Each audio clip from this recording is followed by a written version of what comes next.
Muito bem, gente. Bom dia, 27 de julho de 2021. Estamos aqui no estágio Ensino de Literaturas de Língua Portuguesa 1, aqui do Departamento de Literatura da UFC. Então, dentro da nossa programação, temos aqui uma grande honra de receber a professora Analiz, né? Mas o nome é Analiz Barbosa Borges, que atua no Instituto Federal do Ceará, no campus de Baturité. Tá certo assim, dona Analiz? Tudo bem?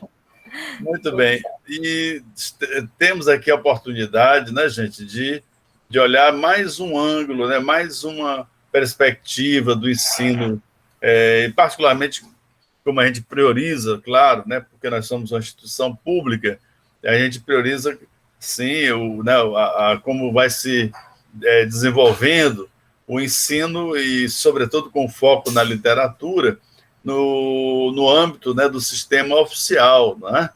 Então, temos aqui o Instituto Federal, né?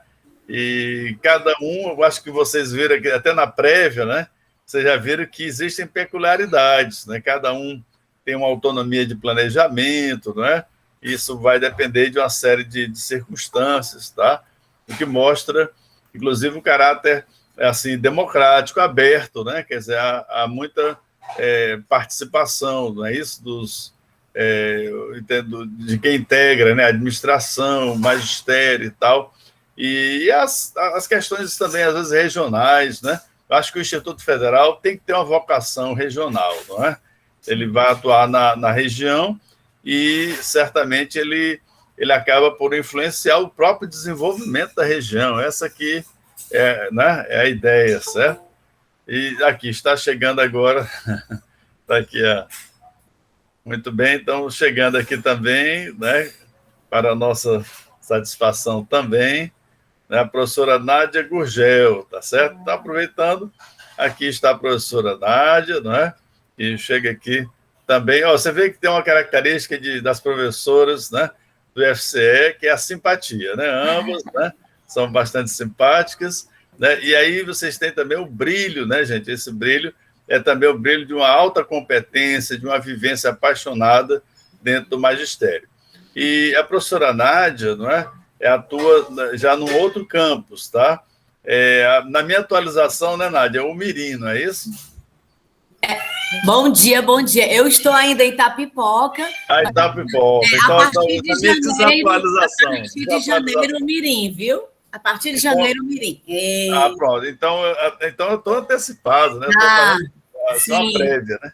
Então, a professora Nádia, ela está em Itapipoca e está em transição para o Mirim, não é isso? Então, que beleza. Então, é interessante também a ideia de mobilidade também, não existe, né? Essa possibilidade de passar, né, de um campus para o outro e tal, né? Interessante, né? E, enfim, né? Nós vamos hoje, né, gente? Então, nós temos aqui duas, assim... bom, há pontos, né, bastante, assim, convergentes, né, porque ambas são vocacionadíssimas para a comunicação, né? Mas cada uma dentro de uma área, certo? E assim, as suas, claro, né, a seu modo de atuar, né, com algumas diferenças, né? Então, a pergunta, assim, começa, né, gente, com as boas-vindas e, assim, agradecimentos redobrados, né, que é muita gentileza, né, vocês, pelo que eu vi, nós estamos aí meio que também, enfim, interrompendo talvez o período de férias, né, entre aspas, muito bem colocadas pela Analiz, né, que é um período que a gente tem... Eu aproveito para adoecer, por exemplo, né.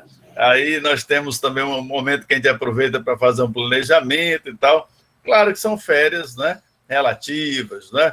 Ninguém está indo para o Caribe livremente, né, para passar lá uma boa temporada, né?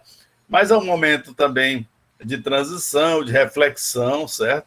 E, claro, né, nós agradecemos imensamente porque não é sem esforço que há a participação. Então, Analiz, sempre a gente faz a primeira abordagem aqui sobre esse caminho, né, que conduziu, né, o profissional ou a profissional para as letras, né? Então, a prévia, né? Quer dizer, o antes da faculdade, certo? Quer dizer, que elementos, assim, da sua formação você acredita que tenha assim, uma relação com a escolha de letras? E se dentro dessa opção houve um lugar para a literatura, não é? Como é que se deu isso, tá? Pedindo permissão para entrar na intimidade, né? Porque aqui nós queremos uma visão. Vejo que a turma vai fazer um relatório, só que não é aquele relatóriozão, né, burocrático, cartorial, não.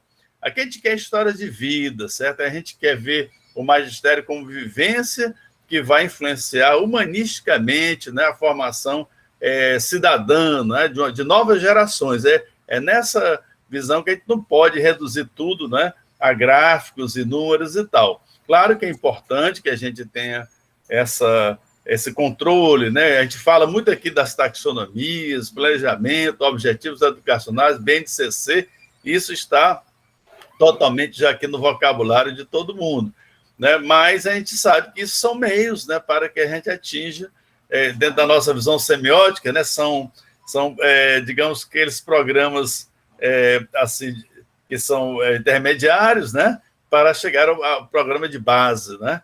Então, muito bem. Então, mas há uma visão, né, quer dizer, de formação e tal, de escolhas. Como é que foi, então, Analisa, a sua, né,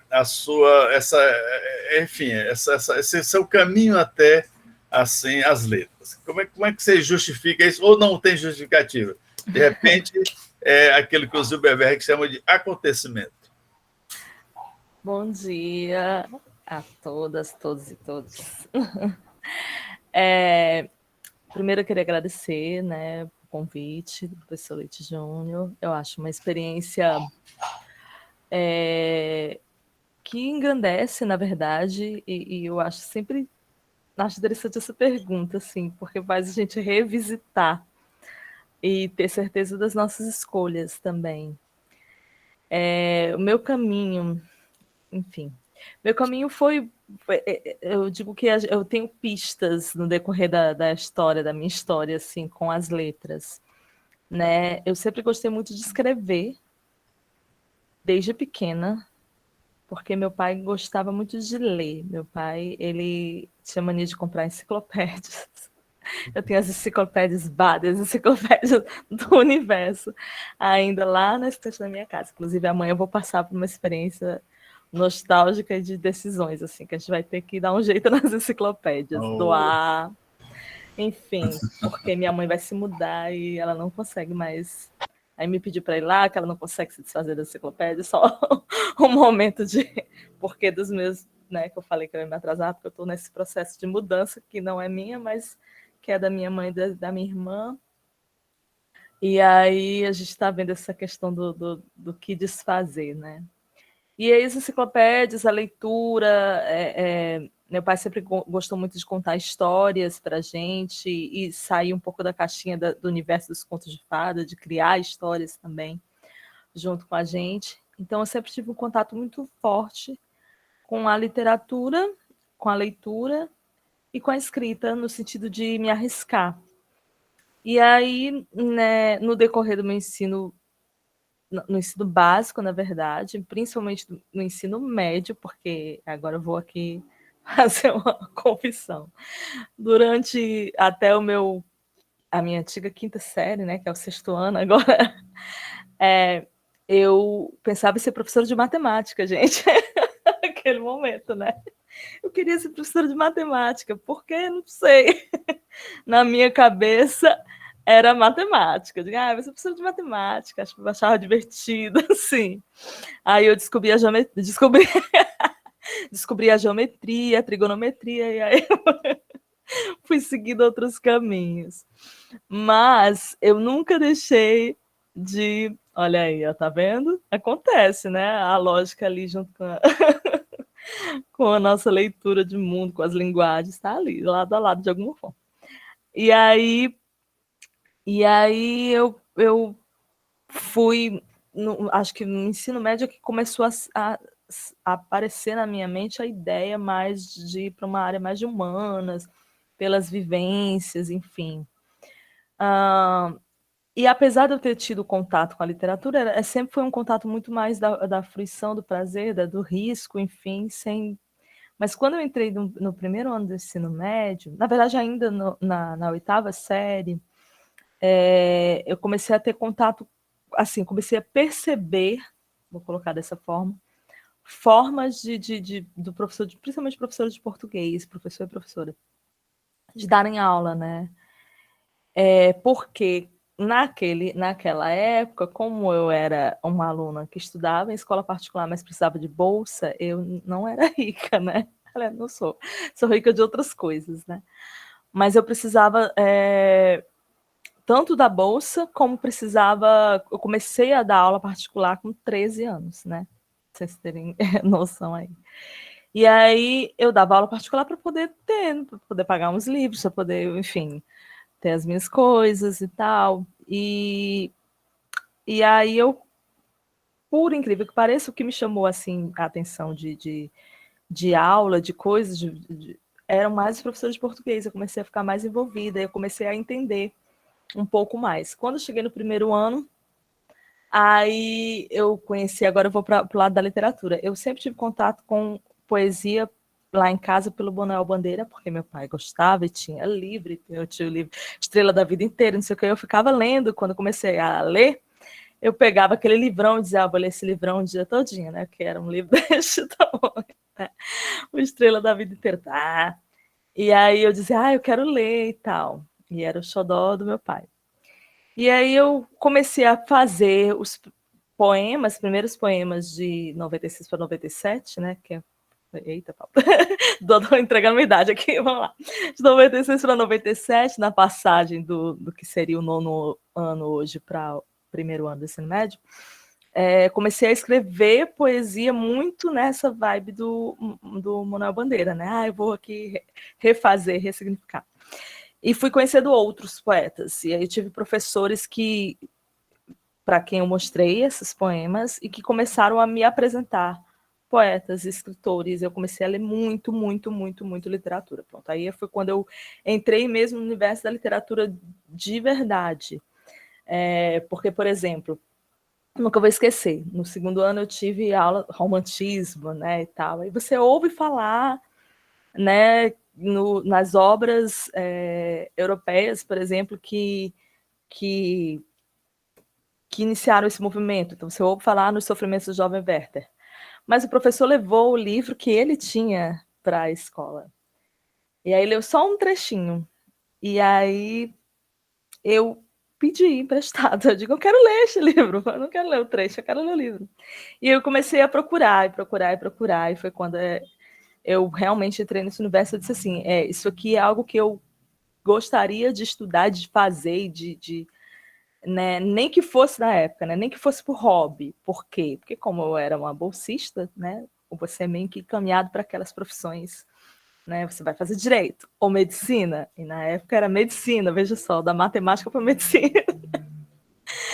E aí, a minha segunda opção, que na verdade lá dentro era a primeira, era letras.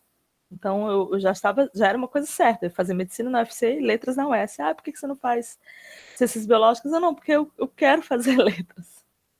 E aí, curiosamente, eu não passei para medicina, óbvio, né? E passei para letras na UES. E fui chamada pela escola para continuar como bolsista por mais um ano para tentar fazer para medicina, e eu decidi fazer direito. Só fazer uma adenda aqui. Eu quase fui advogada, né?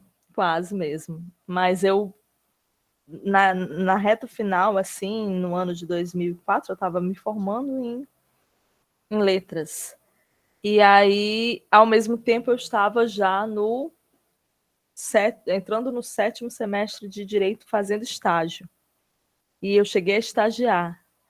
E eu já tinha estagiado também né, lecionando. E quando eu estagiei em Direito, eu disse, não consigo. Eu não sentia o prazer, vou colocar assim, a satisfação que eu sentia em estar em sala de aula trocando com os alunos ali, com as pessoas, com aquela comunidade. Eu me sentia muito isolada, eu dizia, não é muito bem o que eu quero.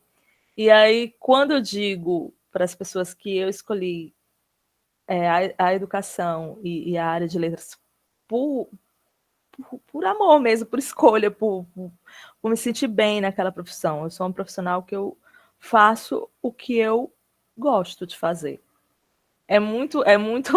São caminhos que muitas vezes são diferentes de outras pessoas que chegaram, né?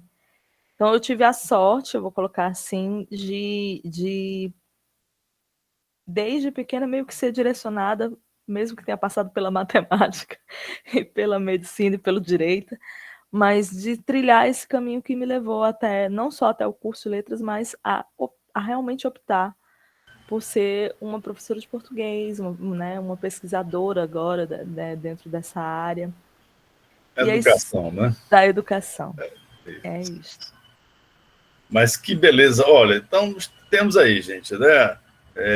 Essa é uma história que tem a participação já em casa, né? A figura do pai, que é um pai, assim, também das suas letras, né? A gente vê que a gente já vê a sensibilidade, né? O interesse pela poesia, não é?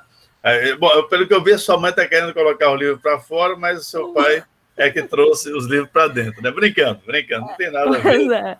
Claro que tem nada a ver. Mas, então, existe, interessante. E também aqui há muita identidade com você aqui, em relação ao interesse pela matemática, né? Que o Demartoni também está dizendo isso, Paulo Alex, né? E a Nádia também, né? Assim, foi craque em cálculos aí, cálculos e mais cálculos aqui, não é? E então, o meu cálculo é essa calculadora aqui, ó. Aqui, aí eu uso isso daqui, né? Mas tem tudo a ver, tem tudo a ver, tem tudo a ver. Na verdade, se a gente vai para Jean Piaget, a gente vai entendendo, sim, que tem tudo a ver. Na verdade, a função semiótica ela vai se desdobrar na comunicação, né? Na construção do discurso, e sim, a matemática é uma abstração desses processos, né? O erro, muitas vezes, é a forma como a matemática é ministrada, certo? Ela perde, inclusive, as suas origens, tá? Quer dizer, as origens totalmente ligadas à vida cotidiana, né? E até a poética, se a gente pensar, né, na filosofia, se a gente voltar lá para o Pitágoras e tal, a coisa vai longe, né? Então, tem tudo a ver, na verdade, né? Essa separação, na verdade, não existe no sentido humanístico, né, da união e também da própria lógica, construção cognitiva, né?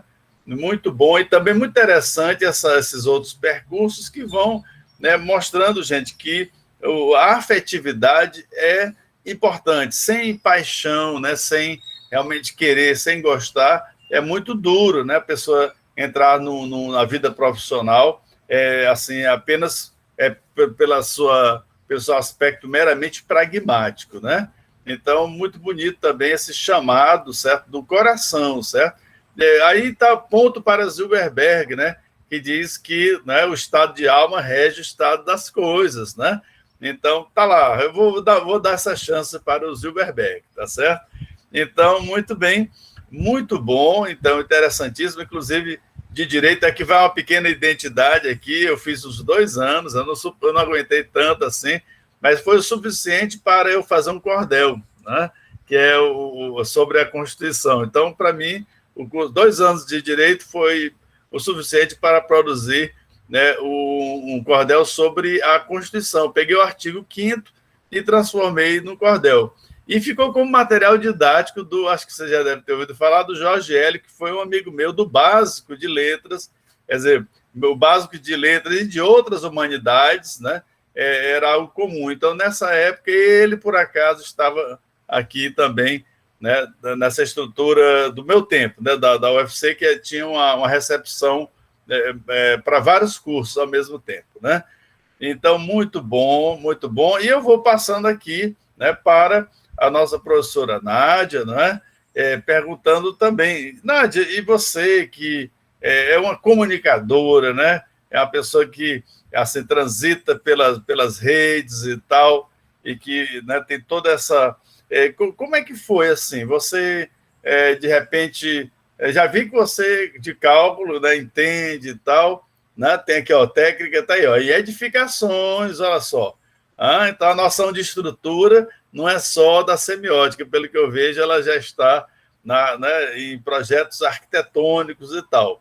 Então, como é que foi, Nádia, a sua experiência para chegar até as letras, né? Como é que é o seu processo? Eu acho bacana, né? Esse é o não dando sentido à narratividade. Por isso que eu gosto de dizer que narratividade é uma negatividade, uma vez que a gente vai negando, né? E fazendo escolhas, fazendo triagens e abrindo caminhos, né? Então, e você, Nádia? Como é que você conta? Qual é a sua versão da história? Gente, bom dia, professor Leite, bom dia, Anelinda, minha amiga, turma querida, olha, são 14 aluníssimos e aluníssimas aqui, né? Bom dia. É a segunda vez, né, que o professor Leite, maravilhoso, perfeito, me chama, né? Nos chama, né, Anê? Né? E eu gosto de fazer o trocadilho com a Anelis, com a Anelinda, né, Anê? Ou chamar a Anê ou a Anelinda. Então, assim, eu tenho que dizer a vocês todos da minha felicidade, mas suprema felicidade, porque no semestre que eu fui convidada para palestrar, para falar, né, sobre esse itinerário da docência, eu ainda iria entrar, né, no processo de seleção do mestrado, para meu sonho, que era ser aluna do Leite Júnior no mestrado em semiótica literária, e estava com leituras em geografia literária, mas aí eu vou para a semiótica, porque eu havia tentado em 2017 e por 2 décimos eu não havia passado, eu fiquei muito deprimida, nunca mais tinha tentado, e aí Deus quis. Eu não sou muito religiosa, não, mas eu quero dizer que Deus quis, e as energias todas operaram para que eu entrasse no pretérito, no pior ano das vidas, né, de milhões de pessoas. Então, começo aqui dizendo da alegria de estar com acadêmicos de letras, né? Parabéns por vocês terem, sim, sido escolhidos, né? E terem escolhido esse curso tão perfeito, quando, fazendo as palavras de Anê, as minhas, eu não pensei a princípio em matemática e nem pensei em medicina, mas pensei um trisco em direito, mas nunca tentei vestibular. No entanto, tentei no último ano em que a UFC teve vestibular somatório. Gente, eu vou me entregar, eu tenho 44 anos, e em 96, o último ano que a UFC fez a prova de somatório, eu tentei para jornalismo e zerei química. Eu era de edificações, eu era fera em matemática e física, mas não sabia nada com coisa nenhuma em química. Eu fechei literatura português, fechei história, espanhol, matemática, mas eu não sabia química, nada. Assim, o básico que eu sabia, eu errei lá no somatório, enfim, não deu. Na mesma época, eu passei para a UES, né? Sou filha da UES, fiz especialização em ensino de literatura brasileira na UES e agora sou filha da UFC no mestrado e vou emendar no doutorado, porque a gente não pode perder tempo, eu já perdi tempo demais. Bem, falando um pouco, quando eu era pequena, lá em Barbacena, eu era muito pobre e meu contato com os livros era o que eu bisbilhotava na sala dos meus avós. Eu morava no fundo do quintal, com meu pai, minha mãe e minhas 2 irmãs, e morar no fundo do quintal tem suas enormes limitações. E eu driblava tudo isso, me inserindo na sala do meu avô e lia tudo sobre medicina alternativa, fitoterapia, medicina das plantas curam. Eu amava. E também lia tudo sobre arqueologia. Então, desde pequena, eu me via arqueóloga ou botânica. E depois eu descobri muito cedo que em Fortaleza não havia arqueologia. Então, só tinha na USP. Então, foi acho que a primeira universidade que me veio à mente foi o nome USP, por conta de querer ser arqueóloga e não haveria chance no meu estado, na minha cidade, ter. Então, eu comecei a querer escrever livros, porque eu não tinha livros, meu pai não tinha dinheiro, minhas tias davam livros para as outras sobrinhas, mas eu não ganhava, e eu comecei a escrever revistinha em quadrinho, tenho todas as revistinhas em quadrinho, todas, e meus primeiros romances, comecei com 9 anos, tenho todos também. Pronto, aí a partir daí eu alimentei a ideia de que um dia eu publicaria meu livro, E foi uma saga muito grande, uma epopeia que não caberia contar aqui, mas em 96, 98, eu conheci a Raquel de Queiroz, fiquei conversando com a Raquel, ora na Praia do Futuro, ora Leblon. A gente se conheceu na primeira Febra Livro. Antes de ser Feira do Livro, gente, foi Febra Livro. Conheci a Raquel e a gente conversou e ela ficou de fazer o prefácio do meu romance O Novo Amanhã. Não deu certo, porque ela começou a não enxergar mais. Mas, não tendo sido ela fez ela me deu um presente enorme. Além das conversas que eu tinha com ela, e na época eu já era professora de cursinho, eu sou professora há 22 anos, né? Comecei em cursinhos e tudo. E eu sempre prestigiei ensino médio ou depois só cursinho, só terceiro ano. Nessa época, eu era do mundo das escolas e não era do mundo acadêmico, até porque eu fazia edificações, meu mundo era do cálculo. E foi a partir da Raquel que eu conheci muitos autores cearenses, né? Eu conheci até o Hélio, viu? Professor, mas eu conheci o Hélio Melo, né? Enfim, acho que era... Enfim. E conheci muita gente. Conheci o Arthur Eduardo Benevides. Conheci... meu Deus, Eduardo Campos, o gênio Eduardo Campos. Conheci a Natércia Campos, linda, maravilhosa, conheci. Então, eu tive a honra de ter tido e tenho ainda muitos contatos com autores muito caros para mim, caros na escrita. E em 98... a menina tão pobre, tão inacessível ao mundo acadêmico, eu acabei conseguindo publicar meu romance no Náutico Atlético Cearense. O Arthur Eduardo Benevides, que era o então presidente da Academia Cearense de Letras e o eterno presidente de honra, né? Ele faleceu, mas é o de honra. E, enfim, foram muitas pessoas muito importantes que estiveram na minha mesa. E a menina pobre... em seguida, foi escolhida, enfim, para ser membro da Associação de Jornalistas e Escritoras do Brasil. A partir de 99, eu sou da AGEB, passei a ser da AGEB, sempre com muita limitação financeira, mas aí eu comecei a trabalhar com edificações. Todo o dinheirinho que eu ganhava, eu ajudava em casa. Eu tinha que comer, tinha que me alimentar, a gente tinha que ajudar em casa para comprar comida. Eu não tinha roupa na época e... ao mesmo tempo que eu tentei jornalismo, zerei química, passei na UES, e foi quando eu não me imaginava professora. Eu me imaginava estando em um curso que me proporcionaria escrever melhor. Eu achava que lá no curso de letras eu seria lapidada. Então, como eu nunca tinha feito cursinho na vida, por não ter dinheiro, naquele tempo, a gente sabe, né? Anos 80, 90, até começo dos anos 2000, 2000 e pouco, os cursinhos que existiam em Fortaleza, né? E o Leite sabe muito bem, porque ele é da geração anterior à minha de cursinhos, ou você era de colégio B, A, B ou C, ou você não fazia cursinho, né? Eram bem raros, bem exíguos, né? Os cursinhos, bem limitados.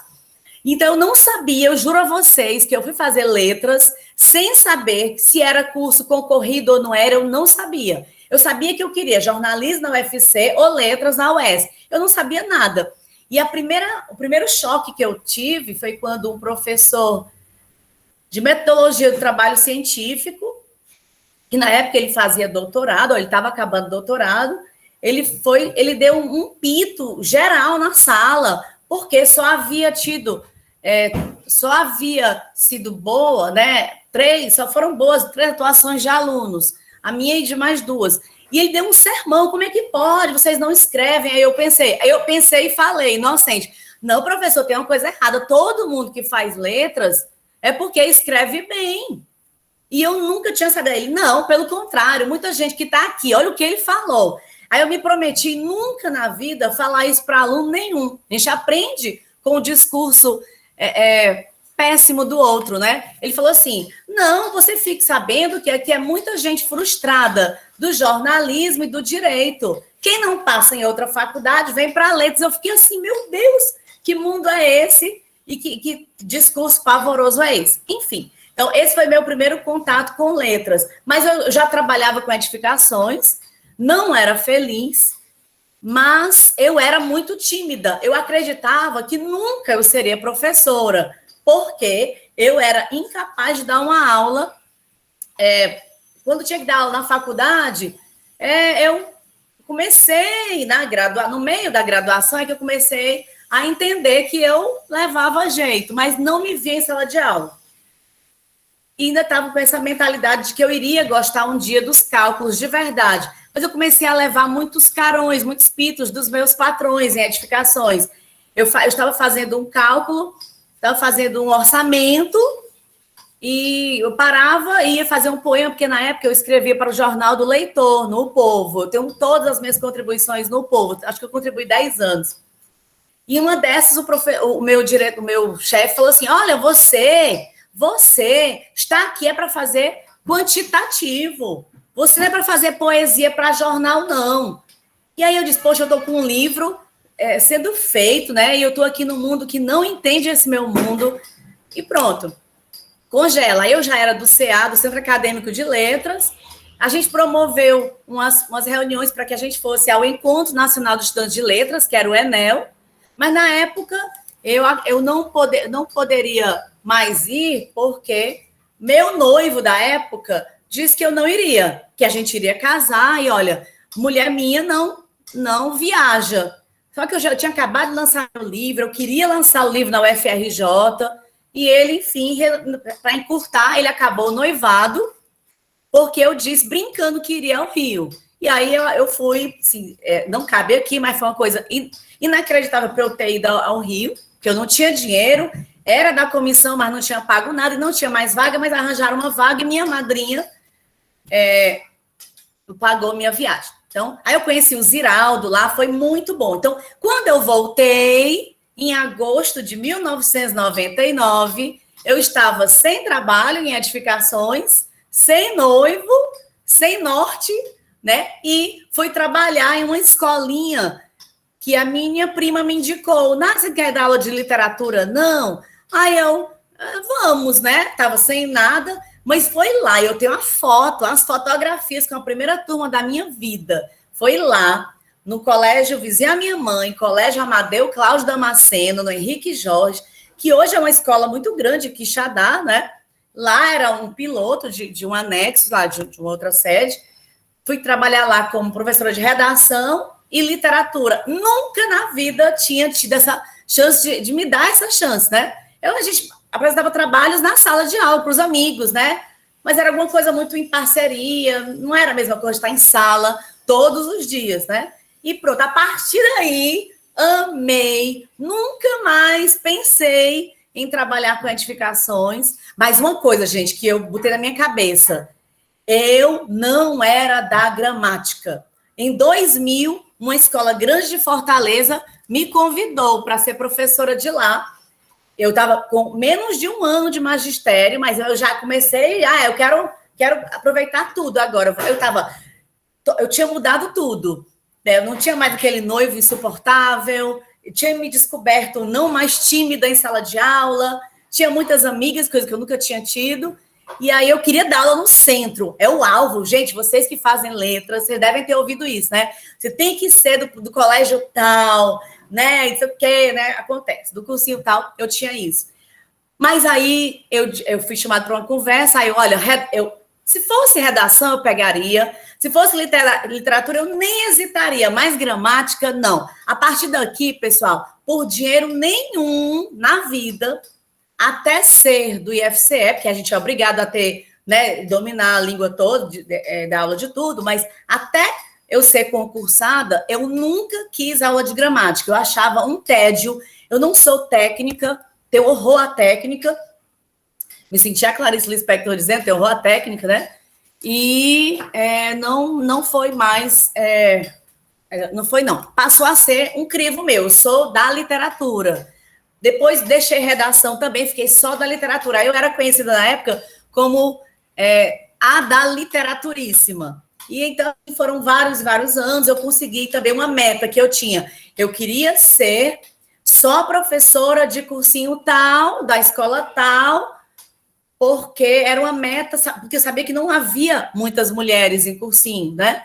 E eu queria, e aí quando veio o convite de uma grande escola, eu dei um valor muito alto, que eu jurava que não iriam pagar, e aí na época disseram, eu tenho 7 nomes, e todos os 7 são o seu, e aí a partir disso eu disse, então meu valor é tanto, e eles quiseram, e só deixei essa escola, que eu amei muito, porque eu fui para o IFCE, né, há 5 anos, né, e foi quando eu conheci a Nelis e uma turma linda. Então, para eu não falar mais tanto, não cansar muito mais vocês, primeira coisa, sim, a gente tem que amar o curso, tem as limitações, tem os preconceitos, né, e a gente passa a entender isso, né, e a gente tem que desmistificar tudo isso, não tem curso fácil, nem curso difícil, nós fazemos o curso da gente, né? Então, a gente tem que ser muito empoderado em muitas leituras. Nós temos que entender, sim, alguma coisa de arqueologia, da engenharia, do jornalismo, da semiótica, da gramática aplicada, da história, da geografia, porque o nosso meio hoje, né, é todo dia matar leões, né? Quanto mais nós formos interdisciplinares, melhor, né? Falei demais. Só foi um pouquinho do muito que eu queria falar. Que beleza, que beleza, que beleza. Aliás, até é um esforço, assim, porque para sintetizar, não é? Tantas experiências, né? Então, realmente, temos aí uma abstração e tal, e muito, né, interessante, demais. São as histórias têm pontos, né, assim, convergentes, mais ainda, né? Por exemplo, escolhas, né? Dispensou toda uma área, né? Essa parte da edificações, né? Aqui eu me lembro dos meus tempos de vestibular. Eu cheguei a ser o 12º do vestibular simulado do Rio de Janeiro, todinho, o Rio todo e eu tinha a assinatura da Módulo do Niemeyer, né? Então eu estava assim, meio tendente também, é uma opção, até que eu trabalho com artes plásticas também, né? Então me identifico muito e eu acho muito curioso que também, veja bem, tanto a Annalise como a Nádia, né, tem a propensão para escrever também, né? Quer dizer, e a Nádia, inclusive, está me devendo um livro, já estou sabendo, ela já está ali produzindo, estou dizendo, o livro não é para gaveta, livro é para estante, né? Mas depois a gente conversa sobre isso, né, Annalise? Então, mas aí, muito bem, e bacana ver aí a figura do professor Arthur Eduardo Benevides, né, sua atuação no centro acadêmico, no caso, é porque eu era metido no movimento estudantil, além de trabalhar, estudar, ser pai, etc., né, eu também fui, assim, no movimento, eu tanto fui fundador do Patativa, como quando eu passei para a UES, eu fundei o Jader de Carvalho, que é o centro acadêmico da UES, né, ou seja, meio inquieto, sabe? E, curiosamente, voltando para o UFC, e o professor Arthur foi quem me expulsou de sala de aula, você sabe disso, né? Eu, indisciplinado, nada, né? Eu era um aluno bastante dedicado, mas eu cometi um crime, né?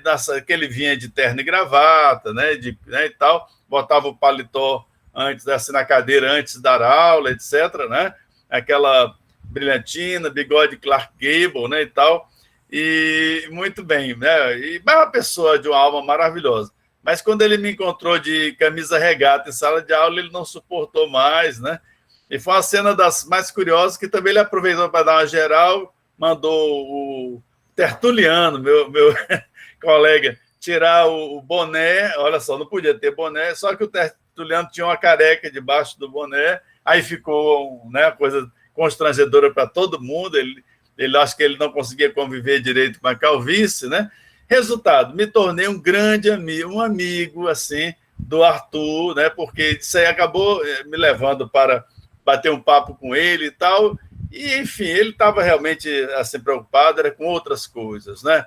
Era a qualidade do curso e tal, mas às vezes, nessas horas, nós temos reações, né? Assim, que são provocações também. Eu vi aí 2, pelo menos, que, aliás, gente, nós aqui pensamos semioticamente. Então, no momento em que diz, olha, quem vai para letras está frustrado, por exemplo, né? Né? Ou aquela história, não, quem está aqui nas edificações não pode poetizar, né? Então, são provocações, e provocação, gente, é uma forma, claro, negativa, mas é uma forma contratual, sim, né, de fazer o quê? Né? De fazer abrir perspectivas, né, para algum empoderamento, que é o nome que a gente pode dar para as competências, né? Então, se você não é contratado, não se sente contratado pelo bem ou pelo mal, né? Tá certo? Você dificilmente vai virtualizar, vai visualizar alguma coisa, né? Então, claro que no magistério, né, nós devemos pensar, claro, né, em estímulos positivos, tá? Né, valorizando a subjetividade, né, nas nossas contratações e valorizando o objeto, que é tão, né, educação, né? Os objetivos educacionais que são tão assim caros, né? E assim, passando para o curso de letras, vocês já deram alguma prévia, né? Mas eu queria pelo menos assim como é que você, Annalise, pode sintetizar, quer dizer, você disse que não, entrando no curso de letras, a gente redimensiona essas leituras, né? E tal. E se há um lugar para literatura aí, não é? O que você acha que a sua experiência de graduação trouxe para essa visão da literatura, tá? Estou aqui pensativa aqui na fala da Nádia, só para fazer um pequeno parênteses antes de ir para a pergunta, né? Nas coincidências, né, dos discursos e como isso nos afeta, né? Antes de ser professora do IFCE, eu fui professora do Estado durante 5 anos. E aí eu participei eu fui coordenadora de área, né? No Estado não sei, depois deixou de ter, depois voltou a ter, enfim, parece que agora tem ainda as coordenações de área. E aí eu fui coordenadora de área por 2 anos e participei do projeto Pacto pelo Fortalecimento do Ensino Médio. E aí eu me lembro da primeira reunião que havia reunião com todos, né? As primeiras reuniões com todas as áreas juntas, e depois houve uma reunião por área. E aí isso eu nunca esqueço. A área de exatamente letras, né? A de linguagens. Aí algum profissional, algum professor pegou, levantou e disse assim, a mão, estava falando sobre a questão da relação do professor com o ensino e tal, o tempo todo debatendo, enfim, se renovando, e a interdisciplinaridade, lá. Aí uma pessoa levantou a mão e disse assim, mas eu garanto a vocês que a maioria de nós que estamos aqui com uma segunda opção, ou terceira. Aí eu não consegui me segurar, gente. Aí no ensino médio, na época da graduação, eu ainda ficava assim, eu acho que eu tive o mesmo professor, Nádia, porque eu tive o mesmo discurso. Vamos conversar depois, Annalise. Eita, sei que foi. E a disciplina era a mesma. E aí eu não consegui, né, nesse dia. Eu me levantei a mão e disse assim, só se for você. Eu fui bem ousada, só se for você, porque por mais que não tenha sido a sua primeira escolha, se você está até agora com esse conflito, saia. Eu fui bem assim, eu digo, deixe de lado, vai viver sua vida e seu sonho, meu filho. Porque eu acredito que a maioria de nós aqui, se chegou até aqui, está num programa desse, discutindo e pensando a educação, é porque gosta, porque não é possível. E aí foi super, mas acontece, né, das frustrações, né? Eu não sou a favor de que ninguém siga frustrações. Eu acho que mesmo o próprio IFCE indo agora para nós, né? Mesmo o IFCE oportunizando a possibilidade de você sim sair do ensino médio com uma formação para o mercado de trabalho, é um mundo que pode se relacionar a outros mundos, tá aí a Nádia, né, para comprovar isso, né? Mas você deve seguir o seu feeling, né? O seu sentimento também, o seu prazer, a sua empatia com aquilo que você está fazendo. Eu, por exemplo, eu não comentei isso na primeira parte, mas agora tem a ver com a graduação, já que o Leite tá. Como é que foi essa relação com a literatura? Quando eu entrei na graduação de letras, na UES, ela é muito equilibrada, eu vou colocar assim. Eu não sei agora, porque quando eu saí, estava passando por uma reforma curricular, né? Entrando, inclusive, algumas disciplinas que eu não tive a oportunidade de ver, né? Como o primeiro contato com a semiótica que eu tive foi antes de entrar na grade curricular. e eu lembro que eu tive latim 1, 2, 3, 4, né, que foi reduzido, né, um pouco, mas era muito equilibrada essa questão do ensino mais para morfologia, fonética e fonologia, mas também tinha a literatura brasileira 1, 2, 3, 4, literatura portuguesa 1, 2, 3, né? Teoria da literatura 1, 2. Então, literatura cearense que eu, apesar de ter tido um contato no final do segundo, terceiro ano do ensino médio, porque por uma coincidência, né? Agora eu vou, não cheguei a participar ativamente do jornal do leitor, porque eu sempre fui ainda sou, muito tímida com os meus escritos. Tá? E o Leite está me cobrando.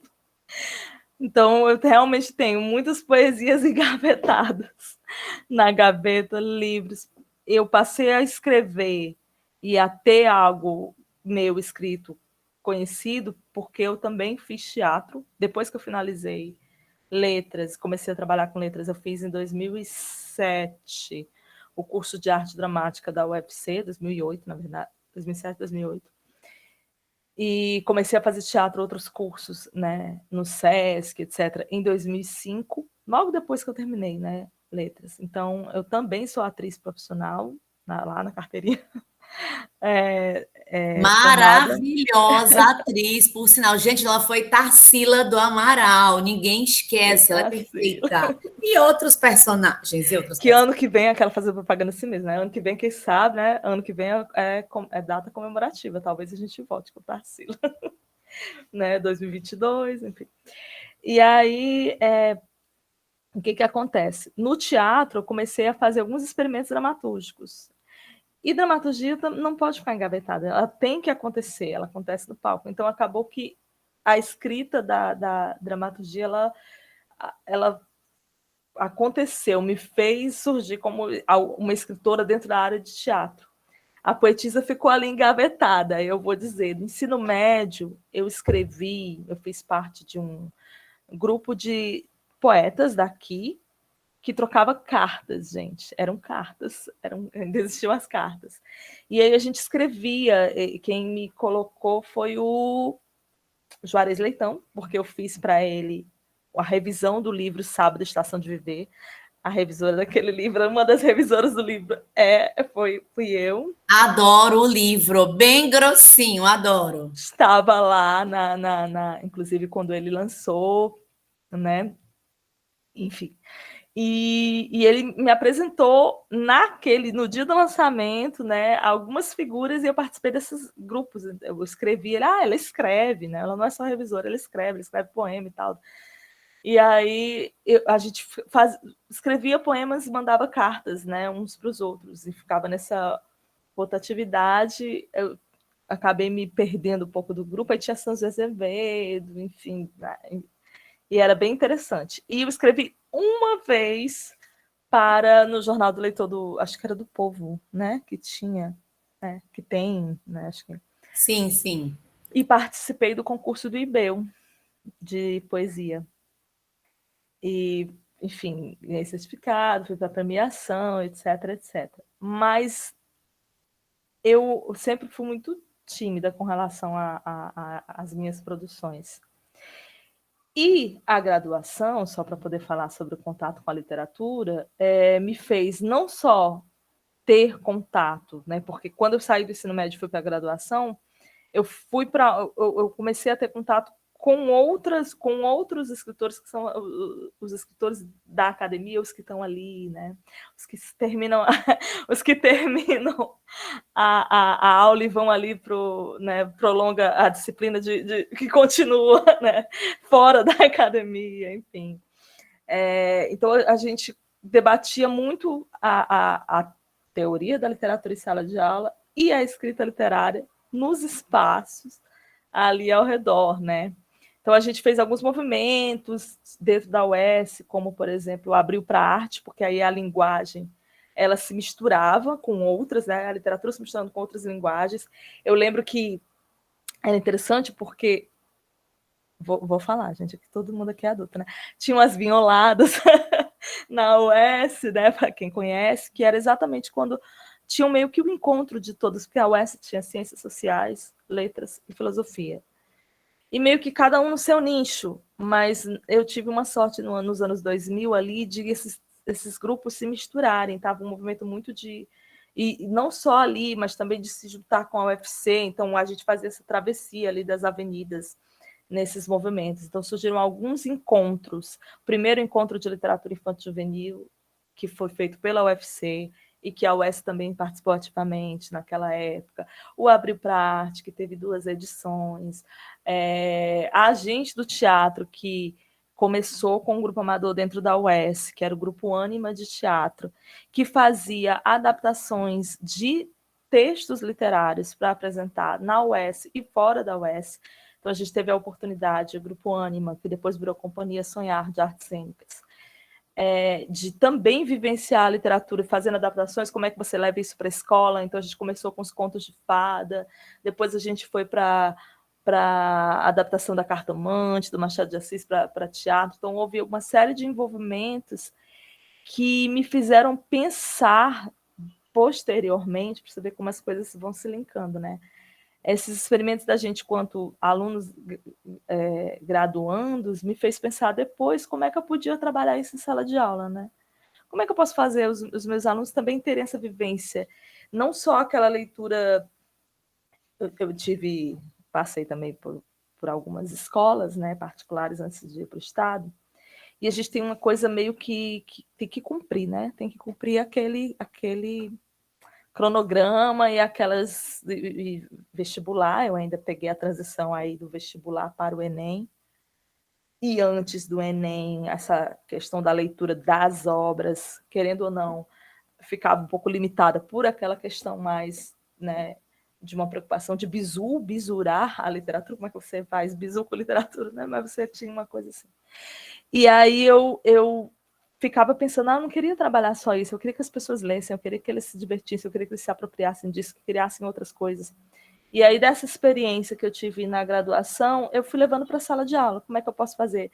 Ler a literatura e transformar em outras linguagens, né? Então, isso foi ficando no decorrer da minha vida. Eu te levei da graduação, desse contato, de extravasar o estudo teórico, né, o estudo das obras, sim, do espaço da sala de aula, para fora, conversando, e isso foi muito enriquecedor para mim, conversando com outras áreas, em diálogo com a filosofia, com as ciências sociais que tinham na própria UES, levando esses projetos para debater essas inquietações da nossa geração ali, né, do início dos anos 2000, e associando com o teatro. Então, eu tive experiências muito ricas nesse sentido de me proporcionar no futuro um pensamento diferente, de sair um pouco da caixinha da sala de aula.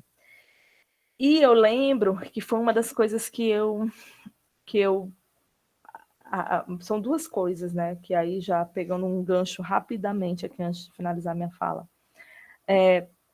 Quando eu entrei no ensino, quando eu fui para a sala de aula no Estado, eu, obviamente, que as turmas, elas tinham aqueles que já liam muito, que tinham curiosidade, mas tinham aqueles que tinham uma certa dificuldade, mas tinham uma afinidade por outras áreas. Por exemplo, tinha muita gente, geração videogame, né?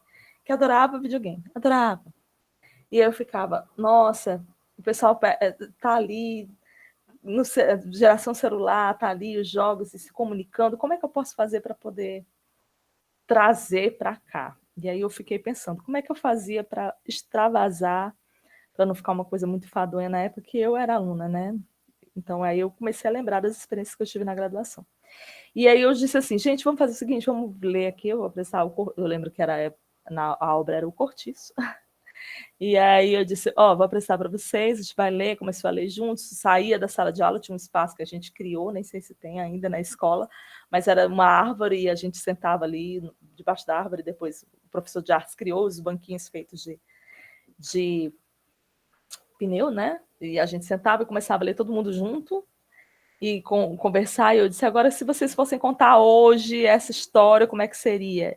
E aí eu achei muito legal, porque esse grupo de alunos que tinha, que adorava videogame, que era tudo da área de tecnologia, criaram um game do Cortiço, você passava por etapas.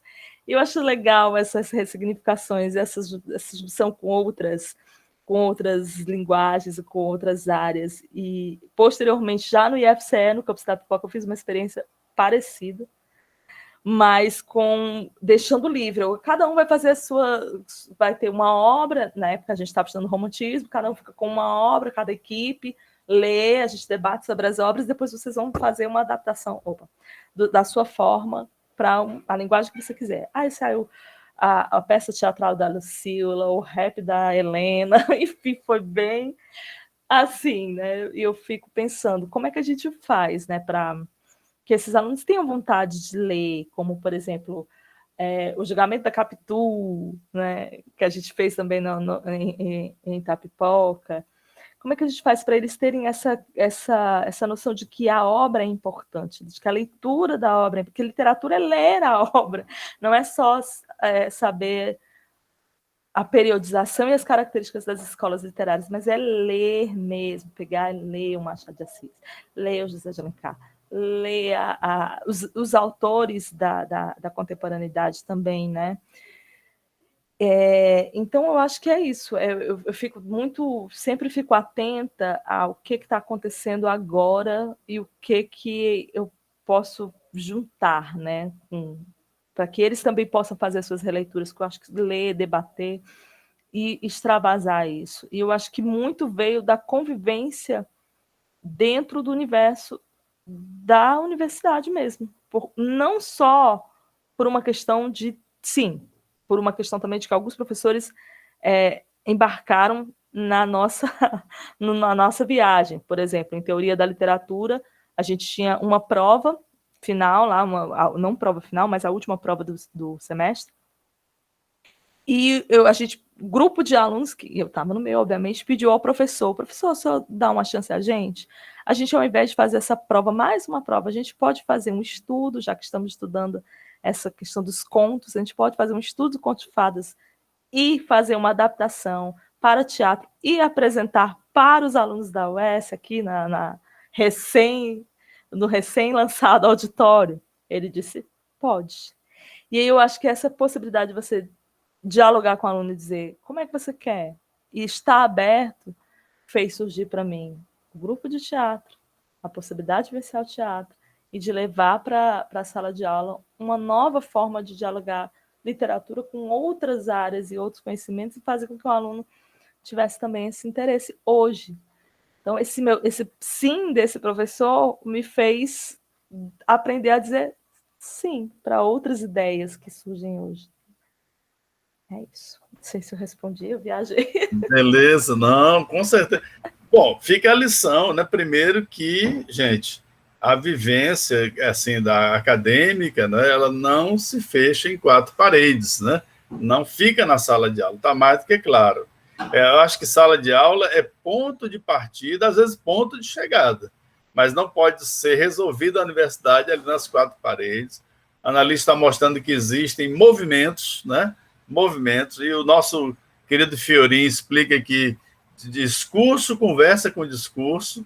Então, essas formas de apropriação de discursos são reescritas. A leitura é uma reescrita, é um ajuste contratual, portanto, nunca ninguém lê exatamente igual a outra pessoa, cada um dentro da sua experiência, dentro do seu acervo, da sua enciclopédia, né, da sua vivência, vai ter uma forma digamos, né, porque a leitura não é assim, captar, né? O que como diz aquele Rolando Lero, né? Captei, mestre, não tem nada disso. Não existe o captei. Existe uma leitura como uma construção, né? Então, a pessoa, na verdade, faz quase como se fosse uma contrapartida de um processo de comunicação. Então, ou seja, é uma enunciação com dupla face sempre, o tempo todo. Alguém que está no seu fazer persuasivo, né? E aí, no caso, com conotações poéticas, né? Que faz parte da persuasão, a poética, né? A estética, e do outro lado, fazer interpretativo, também construindo, né? O seu entendimento, né? Então, não existe, é uma construção. Eu leio e eu construo o que eu estou lendo em parceria com quem manda, e de maneira que existe um teatro, né? E acho que a Annalise deixou claro que há uma teatralidade o tempo todo, a sala de aula é um grande teatro, e a gente pode entender muito melhor a sala de aula, né, como uma possibilidade de, enfim, de construir projetos, construir peças, né, reconstruir os discursos e assim por diante. Então, temos aí muitas lições, e temos agora, vamos passar, né, para Nádia, e essa faculdade para você foi assim, como é que é o redimensionamento da experiência, né, dentro do que você já vinha fazendo? Eu achei interessante que você veio ainda assim, querendo saber como é que funcionava esse curso, né, quer dizer, mas essa experiência, né, dentro do mundo acadêmico, né, como a literatura vai ganhando outros sentidos, como é que você viu isso dentro da sua maneira de perceber as coisas? Oi, gente, voltando. Anê, que partilha maravilhosa, viu, Anê? Que fala, que riqueza. E, aliás, aqui abrindo um parêntese, viu, querido, maravilhoso Leite Oliveira Júnior. Gente, daqui a pouco eu vou desligar minha câmera, que eu vou terminar de falar, porque eu encontrei, Leite, o livro, o seu livro autografado para mim, da Luzia Homem, que eu disse que eu tinha, e eu realmente tenho. Depois eu vou apagar aqui e vou trazer para todo mundo perceber. E eu acho que foi a tua primeira obra, né, Leite? Pelo menos de tese, né, de dissertação, né, enfim. Vamos já mostrar. Então, é isso. Começa nessa parte, o que foi o curso de letras para mim. Eu, sem querer, acabei executando sem ter noção. Como eu já entrei escrevendo, lógico, muito imaturo, muito com baixa leitura, né? Só pelo que se pode dizer aptidão, dom, ponto de fuga, né? Porque eu era muito retraída e eu criava amigos ao escrever. Mas eu acabei, isso eu ouvi dos alunos, eu passaria a ouvir dos alunos depois. Professora, você ama a literatura porque você vive isso, né? Você escreve, você chora. Então, assim, eu não sou do teatro como a minha querida Nê, mas eu adoro leituras dramáticas. Então, assim, é impossível mesmo a gente ler qualquer texto com a carga emotiva muito pesada, como o abominável e necessário Negrinha, de Monteiro Lobato, né? É impossível a gente não passar a uma grande reflexão, a uma grande catarse, morrer de chorar e ter ódio, né? Morrer de verter lágrimas e ter ódio. Então, até alunos que não gostam daquela disciplina, que acham um saco ter que ler, passam a entender que ler o conto todo, ou ler o poema todo, ou uma estrofe, ou 3 parágrafos, que são muito, muito importantes, né? E cruzar com o cotidiano, tudo isso facilita para que o alunado não entenda aquilo como um sacal, faz isso mecanicamente, assim é muito bom, né? Então, é muito bom ganhar o dinheiro em saldo só lendo besteira. Então, assim, quando eles entendem e eu sei que vocês, Anei, vou aqui rasgar a seda para os alunos do Leite, né? Rasgar a seda para vocês. Vocês, Hanna, Deorge, José Gomes, Letícia Ramalho, Jamile, Arthur, Sayonara, Demartoni, Gerardo, acho que eu li errado, mas perdão, Fábio, Lucas, Gabriel, que eu estou vendo aqui, tem mais aqui no segundo, né, momento que eu não estou lendo. Mas vocês têm, com toda a certeza, mais chances de saírem com mais bagagem do que a gente. Eu terminei em 2000, a Anê diz que a partir de 2000 viu uma guinada na UES, que na especialização não vivenciei essa guinada, porque era só à noite, eu já trabalhava o dia todo, não vivenciei isso. Vocês, Hanna, Jamile, Arthur e companhia, todo mundo, vocês têm professores extremamente, não que os meus não tivessem sido, né? Mas vocês têm o Leite, vocês têm tantos outros professores e professoras que vivenciam hoje questões que eu não tive, uma luta antirracista, uma inclusão da cultura indígena, tem toda uma questão de não LGBTQIA+, fobia. Então, assim, vocês têm umas outras leituras que eu não tive no meu curso de letras. Então, eu lamento hoje ter terminado em 2000, né? Foi de 96 a 2000, e não ter visto, não ter estado nessa transformação ideológica positiva, né, humanística, que realmente eu não vi no Centro de Humanidades, de verdade, né? Então, assim, é um ganho para vocês, de agora, como é um ganho nas discussões do mestrado e doutorado, toda semana, a gente tem riquezas de debates, né, com altos autores, inclusivos, né, de ações afirmativas, de combate ao racismo. Eu e a Nelis tivemos de presente, tomando aqui a palavra da Nê, né, o nome da Nê, mas nós duas fomos, e somos de alguma maneira ainda, né, nós fomos ligadas ao Núcleo de Estudos Afro-Brasileiros e Indígenas, o NEABI, né, tem mais de são 24 campi do IF, né, em torno disso, 27 campi, né, de 32, né, que tem esses núcleos de estudos afro-brasileiros e indígenas. Então, eu não vi isso no curso de letras, mas vocês já têm algo semelhante, com certeza, na UFC hoje, e que vocês vão sair ainda mais construídos, mais transformados do que eu e a Nê. A gente viu isso, né, Nê? De verdade, ao chegar à rede federal, né, eu nunca tinha tido essas leituras, eu não tinha lido Djamila Ribeiro, não conhecia Chimamanda, não conhecia esses nomes impressionantes, né? Enfim, só para dizer desse compromisso, o Silvio Almeida, né, e o racismo estrutural. Então, assim, para além da literatura aprofundada, para além da hermenêutica, para além da semiótica, para além do que a gente aprofunda e chora e ri e cruza com a filosofia, com a antropologia, com tudo que seja, tem esse lado do dia a dia, né, do cotidiano, que é somar a Bertoleza, que se entendia, a Bertoleza e o Cortiço, ela não tinha noção de que era uma escravizada, e ela só queria se envolver com homens europeus, né? Ela queria purificar a raça. Então, quando a gente junta uma Bertoleza de 1890, né, de O Cortiço, com as leituras da Djamila Ribeiro hoje, ou com, né, e todos os outros teóricos que a gente pode ter, né, de ações afirmativas, de não racismo, a gente vê como a Bertoleza, infelizmente, teria que ser, ela foi o produto do tempo dela, né? Uma mulher escravizada, de um tempo terrivelmente escroque, né, terrível, né?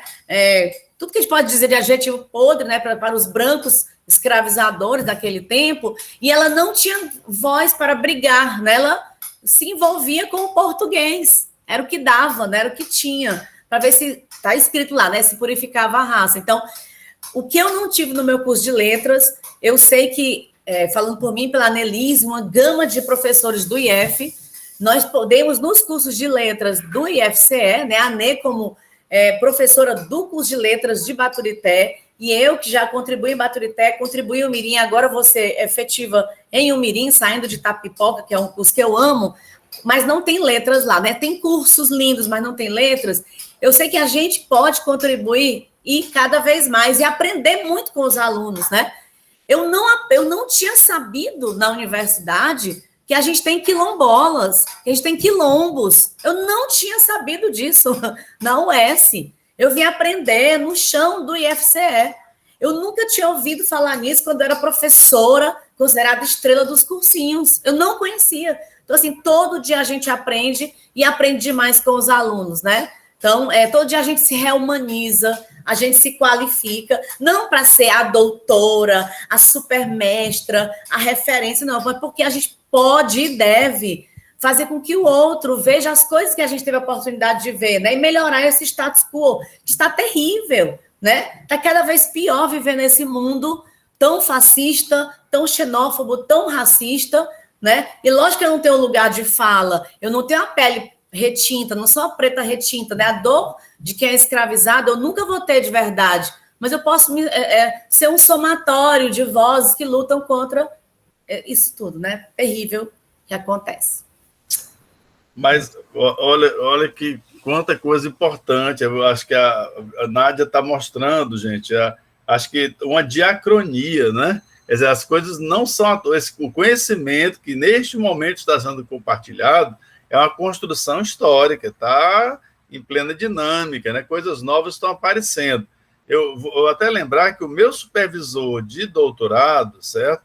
Ele foi o introdutor da literatura africana no Brasil, o professor Benjamin Abdala Júnior.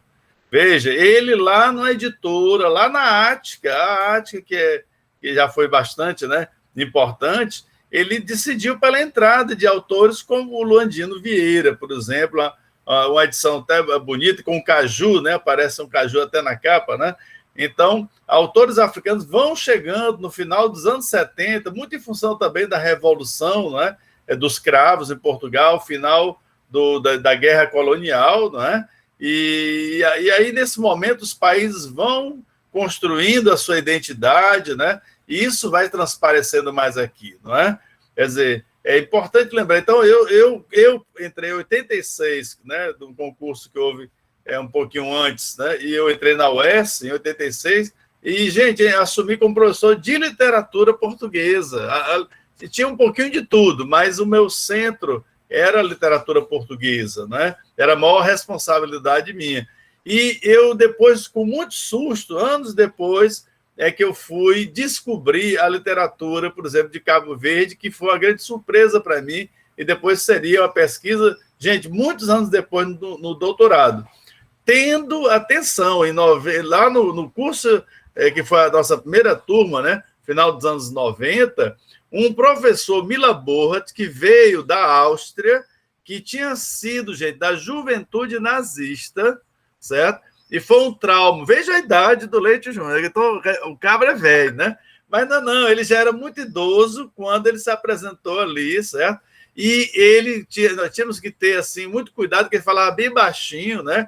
E o trauma foi tão grande, gente, tão grande, dessa obrigação de ele participar dessa juventude, que ele não queria, evidentemente, ele ficou com tanto horror a isso, que ele dedicou a vida dele toda contra o racismo, inclusive no plano acadêmico. Então, foi quem nos apresentou aqui em Fortaleza, gente, a literatura africana também, certo? Do Maghreb, né? A literatura da negritude, tá? Foi aí quem descobriu, né, os autores da negritude, né, por essa época. Isso é uma construção.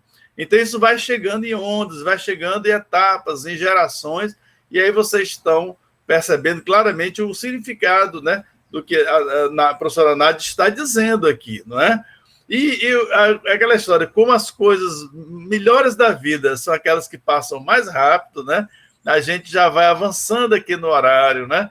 Aí eu queria fazer pelo menos uma pergunta sobre esse antes, durante e depois da pandemia. Quer dizer, em relação à prática de ensino de vocês, né? E se há um lugar para falar na literatura nesse sentido, né? Como é que foi? Como é que é esse antes, durante e amanhã, né? Então, sobretudo, como é que é esse amanhã?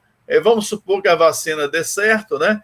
E volta tudo como era, ou e tal. Enfim, como é que vocês, assim, refletem em termos que já está muito clara a maneira, né, de proceder de vocês. A Nádia apenas, eu vou pedir para ela também para ressaltar a questão das redes, né, do uso da internet, porque aqui ela agitou totalmente o nosso chat aqui, né, porque comigo é chato, né, aqui, né, não é um chat, né, então ela consegue transformar aquela, olha, que coisa maravilhosa, que então vai, né, batucando aqui, vai colocando, quer dizer, então ela desenvolve, né, assim, todo um trabalho na área, né, dessa comunicação, nos termos de hoje, das redes. Então, que eu queria que ela também desse um pouquinho uma reflexão sobre isso, né? Então, analise esse antes, durante e depois, ou como é que você encara essa transição difícil e como é que saída que ela está apresentando no seu modo de ver. E, sobretudo, se há um lugar para a literatura, sempre é bom, você sabe, né? Então, é interessante porque o antes, né? O antes, durante e depois. Vamos lá. Eu tive uma experiência antes, né? Vou colocar assim, pouco antes de acontecer, né? O que estamos vivenciando. Eu cheguei no campus Baturité. E até então, aí eu preciso explicar sobre isso rapidamente, eu tive o meu primeiro contato com o ensino superior, né, o curso de letras, foi em Baturité.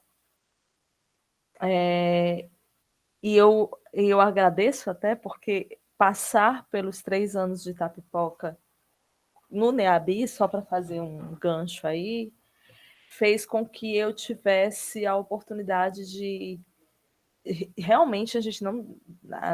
até a minha geração, pelo menos, assim, a gente não teve contato com disciplina de literatura portuguesa, literatura africana de língua portuguesa, né? Então, nunca tinha estudado isso, nunca vi. Assim como, enfim, algumas outras disciplinas que foram surgindo, né? E no NEABI eu tive a oportunidade de ter esse contato.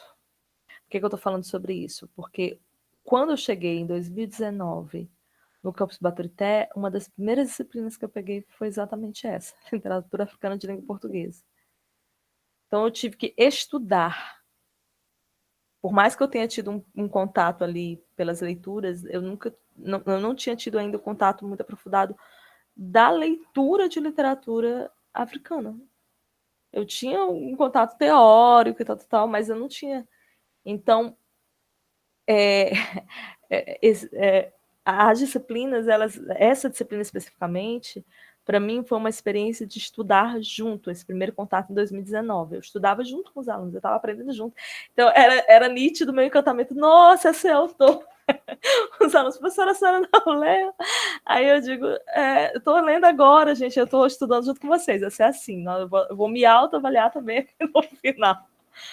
E aí a gente tinha muito essa coisa mesmo de quebrar o espaço da sala e de ler junto. Foi meio assim, o ensino médio no ensino superior, uma coisa assim, não, tá bom, a gente vai rapidamente aqui conhecer a história de vida, porque é necessário, mas vamos lê-los, né? Porque eu queria conhecer.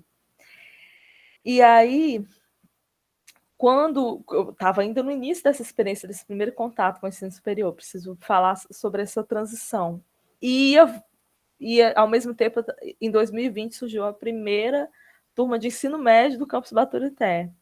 E eu ia lecionar lá. Acabou que nessa virada que surgiu aí da pandemia em 2020, a gente optou, depois, no retorno, pelo ensino remoto.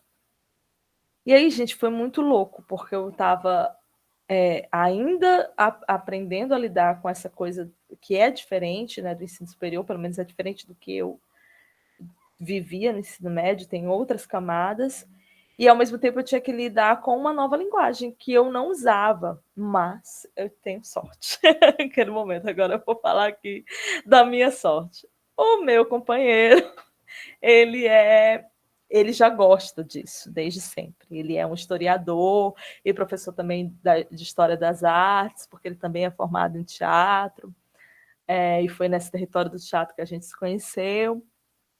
E ele também é historiador, e tem um canal, ele gosta de games, ele tem um canal de games. E ele me deu um aparato técnico. O que você pode usar tecnologicamente, que eu sou completamente, eu não sou essa, eu não movimento chat, porque não é natural de mim, eu ainda tô. Não é, Leite Júnior, não é só você. Nesse ponto eu também ainda estou ali no universo do anacronismo, né? Eu estou ali. Também estou aprendendo, viu? Estou aprendendo. Você vai já contar essa história, você já é dentro da. Você já é blogueirinha, né? Mas ele me mostrou muitas coisas, muitas possibilidades, inclusive o quanto a gente pode usar a tecnologia a nosso favor. Por exemplo, eu descobri, a gente lia os textos juntos, né? Você descobri os PDFs da vida agora, né? O mundo secreto dos PDFs, porque não dá para a gente... Foi uma coisa que eu gosto, sempre primei muito pelo livro físico, e o que não tinha... E se não tinha possibilidade de ter o livro, porque, enfim, a gente sempre fica tentando abastecer as bibliotecas, né? E atualizar, eu apelava para as Xerox. Então, vamos lá, todo mundo Xerox, né? Todo mundo lê junto, tal. Mas nesse universo o PDF é o que rola, né? O que dá para fazer. Então, PDF, slide, Canvas, e vamos todo mundo tentar. Só que eu aprendi uma coisa. A primeira grande dificuldade que eu tive foi de lidar com o que a gente está tendo aqui. Nós temos 3 aparecendo, né, nos vídeos, e as demais pessoas, a gente não faz ideia de onde estão, que universo você está aí, né? A gente fica chamando, é diferente de você estar ali, contato visual e ouvindo. Então, eu tive uma dificuldade inicial de lidar com essa ausência, por mais que esteja presente, né? Eu não consigo ver, né? Ver as reações. Então, eu transformei isso num grande teatrão, assim, eu vou dizer. O teatro me ajudou no sentido disso aqui é um universo de faz de conta. Então, meio que virou eu fiquei pensando assim, como é que eu posso fazer aqui para dinamizar isso aqui? Então, fui resgatando algumas coisas, parece uma besteira, mas não é. Eu fui resgatando aquele universo meio de jogos de passo-repassa, vamos aqui tentar todo mundo participar de alguma forma, e eu passo a pergunta, se você não sabe, fulano perguntou para mim alguma coisa, cicrano, o que você acha sobre isso? E aí, de repente... E achar o normal de só ouvir a voz, porque às vezes você realmente tem que lidar com essa situação de que nem todo mundo vai querer abrir a câmera por vários motivos. Você não sabe a situação que o aluno está. Tentar entender que a dinâmica de... A gente tem 2 horas de sala de aula no IFCE, certo? E são 2 horas, né? 2 horas, não são 50 minutos, são 2 horas. E aí, tentar entender que a dinâmica, por exemplo, do universo virtual é diferente. Então, uma pausa para o café, vamos ouvir uma música aqui, pausa para o café, eu vou botar a música do café, vamos aqui, 15 minutinhos todo mundo tomando café, quem assistir à vontade, eu super brincava, assim, vou precisar abrir aqui tomando cafezinho. Buscar vídeos para dialogar, outras dinâmicas, entender que slide aí é que vai mais para o visual mesmo, nada muito textual, porque você já vai lidar com os PDFs. Eu fiquei... como fazer essa participação, essa interação, né? Como trabalho em grupos. Hoje o Meet tem uma ferramenta massa, que é você divide a sala em grupos, mas quando a gente começou no ano passado, isso não existia. Então, e a nossa ferramenta era o Meet. Então, eu não tinha essa oportunidade de trabalhar isso, né? E como trabalhar a literatura com isso? E, pasmem, agora eu vou para a disciplina, porque a disciplina de literatura africana. Eu descobri muitos textos que estão na rede, e tem um universo de textos. Você só não conhece a autora africana hoje se você não quiser, porque tem tudo. E aí a gente lia muito, lia contos, lia poemas e debatia, procurava leituras dramáticas que tem disponíveis de artistas angolanos, artistas de Cabo Verde, falando poesias e contos. E a gente lia, assistia, via, debatia, parava, e todo mundo participava. E por incrível que possa parecer, eu achei que dentro do universo remoto, a interação com outras linguagens e a leitura desses textos na íntegra, ela se tornou mais efetiva. Eu fiquei, assim, não sei se era porque era o curso superior, mas todos liam ao mesmo tempo, todos comentavam, era uma leitura, alguns textos eu tinha contato anterior, e outros eu descobri assim na madrugada, naquela coisa, estou aqui investigando, terminando de organizar as aulas de amanhã, meu Deus, o que é esse texto, esse vídeo? Eu levava, né? Gente, é a primeira vez que eu estou tendo contato, estou tão admirada quanto vocês, né, às vezes. Mas eu senti que, principalmente, acontecia muito efetivamente o processo do encontro, dessas 2 horas, que não chegavam a ser 2 horas, porque no universo virtual a gente acaba reduzindo mesmo. Mas eu sentia com o tempo, uma participação um pouco mais calorosa, vou colocar assim, de procurar, de alguns pesquisarem na hora mesmo. Eu estou aqui, pesquisei, professora, eu encontrei isso aqui. Olha, a gente dá tempo de ler, vamos deixar 5 minutinhos finais para poder ver isso aqui também. Então, e aceitar isso, porque às vezes eu mesma, por exemplo, eu conheci uma aluna que eu disse assim, você é a hacker do grupo aqui, encontra todos os PDFs proibidos. Porque ela descobria, eu disse assim, gente, eu queria muito, mas eu não encontro esse texto completamente, eu só encontro ele em pedaços. Aí, quando vinha metade da aula, professora, encontrei, tá aqui, passei para a senhora pelo WhatsApp. Aí eu, e compartilhava com todo mundo. Então, eu senti uma interação e aprendi muito com os alunos, porque é um universo que eu não tenho um domínio. E depois, mas ao mesmo tempo, durante esse processo, existia uma saudade, né? Existe uma saudade de você, depois daquela aula, tomar um cafezinho, né? Eu estender, eu estar ali, o encontro. ter a experiência do contato, da presença, né? Eu acho que o depois é um depois que vai ser com calma, vou colocar assim, um devagar, né? Eu vou andar devagarzinho. Porque eu fico pensando que a gente não deve esquecer o que nós passamos agora. Eu acho que existem elementos que a gente teve contato agora desse ensino remoto. Uma coisa que, um pequeno parênteses, houve durante os meus primeiros anos no Estado, a gente debatia muito porque os alunos usavam muito celular durante a aula. Já a Rafaela, vou já passar a palavra, a Rafaela levanta a mão. Os alunos usavam muito celular. E a gente teve altos debates sobre proibir ou não proibir o uso de celular em sala de aula. E eu lembro que, num dos últimos anos, em 2014, eu fiz um trabalho que era todo em cima do celular, e os professores, você quebra com todos os nossos acordos. Nós dissemos que não era mais para usar. E eu fui, jogaram contra a parede. Eu disse, gente, mas eles estavam produzindo, usando mecanismos de celular, pesquisa, era em sala, não dava para a gente usar a biblioteca. Eu fiz aqui, a galera começou a compartilhar, que quem tinha celular de internet usaram até o meu.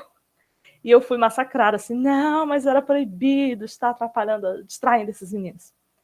E veja só, se não fosse essa geração, que foi meu aluno, que hoje está na faculdade, né? Foi um aluno do médio, está na faculdade. Chegar com esse uso da tecnologia do jeito que eles sabem, eu ficaria perdida. E a gente encontrou ferramentas e possibilidades de caminhos de estudo que talvez na sala de aula ali mais tradicional, vou colocar assim, a gente não tivesse. Então eu fico pensando que o universo da academia ele precisa se informatizar mais, mesmo. Eu posso estar sendo aqui completamente massacrada por uma... Mas eu acho que ele precisa se informatizar, eu acho que uma coisa não exclui a outra. Foi difícil os 3 primeiros meses para ficar assim, eu ficava confusa e achava que pronto, acabou, é cansativo.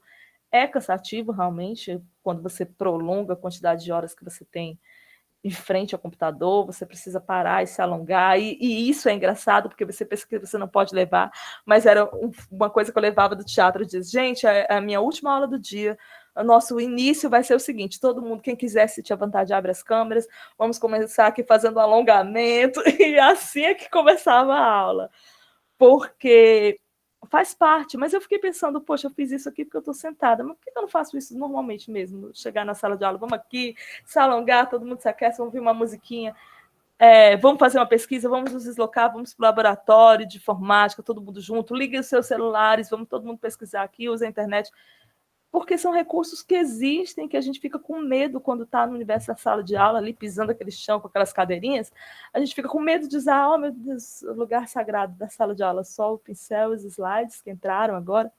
Não, vamos, né, trazer isso junto. Então, eu acho que o depois é entender que esse depois ele vem renovado, ele vem com algo diferente. E que a literatura, fico pensando nisso, e agora eu fiquei muito feliz, porque eu vou poder conhecer o Museu da Língua Portuguesa, porque quando eu fui, eu não pude conhecer, e depois aconteceu aquela situação, né? Queimou e tudo mais, mas eles já fizeram a reforma, eu vou conhecer. E uma das coisas que me faziam ter vontade de conhecer era exatamente porque o Museu da Língua Portuguesa já antecipava a utilização das tecnologias ali dentro do museu. Então, por que a gente não usa isso dentro da sala de aula sem medo de ser feliz, né? E entendendo que vocês são uma geração que trazem isso na vivência de vocês, já nascem com o tablet assim na mão, né? Sai o meu tablet. Primeira foto, né? Posta no Insta. Mas é isso mesmo, entendeu? Então, projetos, por exemplo, com a professora Lisandra, que surgiram de ensino de literatura através de TikTok, usando memes, então isso são ferramentas que a gente não pode deixar para lá, fazem parte dessa geração e que usando no devido equilíbrio, né, são positivas. Eu acho que o depois é isso. Chega, eu falei demais. Opa, muito bem. A Rafaela, parece que ela... Foi você, não foi, Rafaela? Que Rafaela. E eu até deixei uma frase assim, a título de provocação, brincando, viu, gente? Sobre o Linux, que é uma dessas frases famosas. Eu uso Linux mesmo, certo? Aí uma das frases, né, do povo do Linux, como se diz, né, é essa daí. É porque eu me lembrei do seu companheiro, viu? Que certamente ele deve mexer também com Linux e outras coisas. E a gente diz, olha, fique adulto, né? Use Linux, né? Se liberte um pouco da... Enfim, mas aí a Rafaela tem... quer dizer, também vejo isso, né? Que o depois não vai ser o mesmo que era antes, né? Mas totalmente renovado. O nada será como antes, né? Como dizia o Milton, não é? Não é isso? É isso, Rafaela? Você queria falar?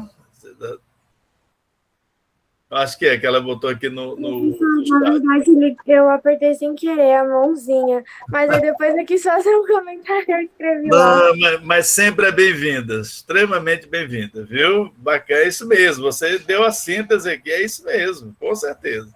E, Nádia, e você, não é? E você, é isso mesmo, acho que a Rafaela, acho que ela tirou, é isso aí, não dá mais para ser a mesma coisa, né, Annalise? Não tem condições, Então, e é bacana, né, de notar que aquilo que era censurado antes, hoje deve ser a norma, é o contrário, maravilha, né? E quantas pesquisas estão sendo feitas exatamente de uso dessas tecnologias, né? Agora, há pouco tempo, o professor Maurício, mostrando o videogame, né, como possibilidade dentro da literatura e outras mais. E, Nádia, você, olha, eu adoro seus superlativos. Antes, o pessoal criticava muito o Euclides da Cunha pelos superlativos, né? Lá dos sertões, né? Mas depois que eu vi os superlativos que você utiliza, são sempre maravilhosos. Então, você que enfim, a vanguardíssima, né? Da área, não é isso? Da nossa... Como é que é isso, então, né, Nádia? Eu acho que você pode fazer essa reflexão, mas, ao mesmo tempo, eu acho que você pode levar para esse campo que você já está hoje exercendo, né? Essa sua atividade. Eu acho que o foco poderia ser mais esse, não era? Como é que você vê? E você já vinha de muito tempo, Nádia, com o uso da internet e tal, antes da pandemia. Como é que é essa experiência e como é que isso se enquadra dentro da sua experiência literária? E didática também, Gente, eu estou impressionada o quanto a Annelise usa muito mais ferramentas do que eu. Eu não sei dividir em salas o Google Meet. Estou me sentindo assim totalmente retrô. Eu tenho que melhorar. Eu aprendi um tempo desse a mudar o fundo da aula. Me senti quando eu comecei a mudar e cada vez eu fico mudando. Professora, gostei desse. Mas assim, fazendo rapidinho, antes da pandemia, bem antes, né? Eu já fui do mundo das mídias. De 2014 a metade do ano de 2016, eu era âncora da TV Ari e era âncora do Desenrolado.com, que era uma startup para o pré-ENEM no mundo virtual. Então, o mundo do camarim, ter alguém que filmasse... a gente não usava lousa interativa, não, a gente queria a lousa de giz, porque era o inovador sendo retrô na internet. Então, assim, se tinha deixado a timidez, realmente eu deixei a timidez em 2014 no Desenrolado e na TV Ari. Mas, com todo o know-how que eu tinha, eu tenho que dizer a vocês, lembra, Gerardo, de mim? Olha aí. Pois, Gerardo, gente, olha só, eu digo a vocês e digo a vida inteira.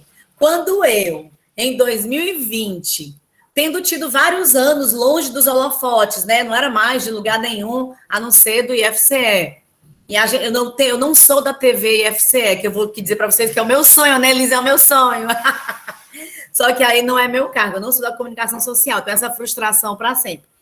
Bem, mas, voltando, quando eu me vi em julho do ano pretérito, tendo que ministrar as aulas de redação no Google Meet, gente, a Nádia, de tanto tempo de holofotes do mundo cibernético, eu via satélite, meus fãs-clubes, né, o pessoal que me assistia, eu sabia quantos minutos, quanto tempo ficavam lá me assistindo, tudo.